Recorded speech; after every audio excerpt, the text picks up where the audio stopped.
Hi, I want to talk to you about what a good marriage looks like. To some degree, it is subjective, of course, but there are some basic elements. And I think what gets people confused when they are even in therapy trying to work on their marriage is they're not real sure what they're trying to build. And if you don't know what you're building, you don't have a blueprint. How do you know when you get there? The saying, love is all you need, is training us that relationships is about feeling and about feeling, especially in love versus loving. And that can make things really confusing if you are in a marriage and normal marriage where you're thinking, I love my spouse, but man, are we missing some things here? And if you don't even know what to work on, if you don't know what it is you're missing. So I want to talk about what it is that a good marriage is built on and what it looks like. Now, again, marriage based on feelings often don't last because guys, feelings come and go. Like I don't love anything forever, even my kids. I mean, I love my kids, but you kind of want to kill your kids too at the same time. And as a parent that you can't just not be a parent anymore when you don't feel like it. Or going to work, I love my job, but some days I don't feel like going in. I don't love it that day. So marriage is kind of like that, not kind of, just exactly like that. So here's what I want you to think about. Marriage based on purpose are the marriages that last.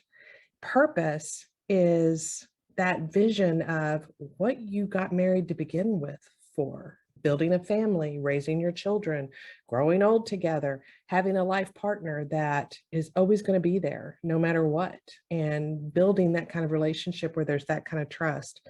Not an easy thing to do. That's why marriage is hard. And a lot of people get very surprised when it doesn't match up to their expectations.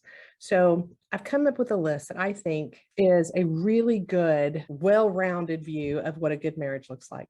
So let's start. Frequent expressions of love and affection. Now, I didn't say frequent sex.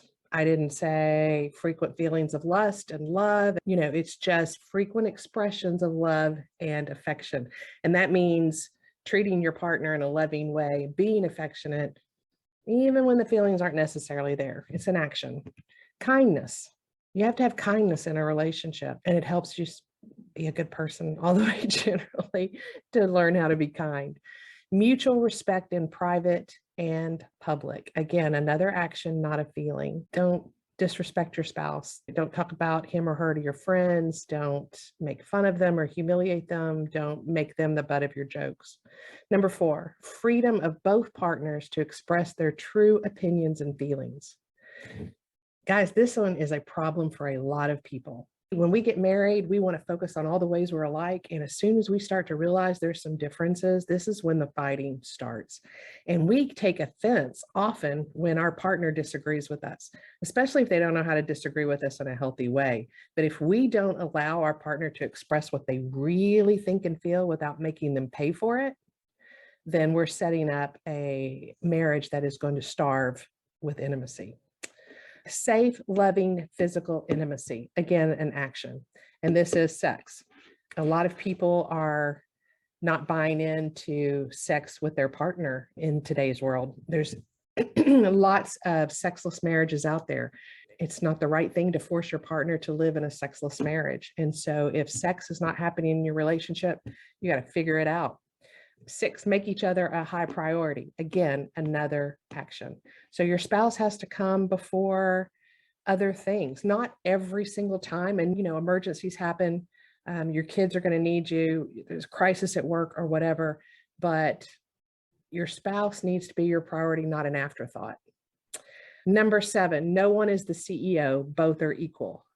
I see this a lot too, where one person can go out and buy a car and bring it home and that's okay. But the other partner can go out and spend, an expensive lunch and it's not okay. It's like one person has more freedom with money than the other. They're not equal.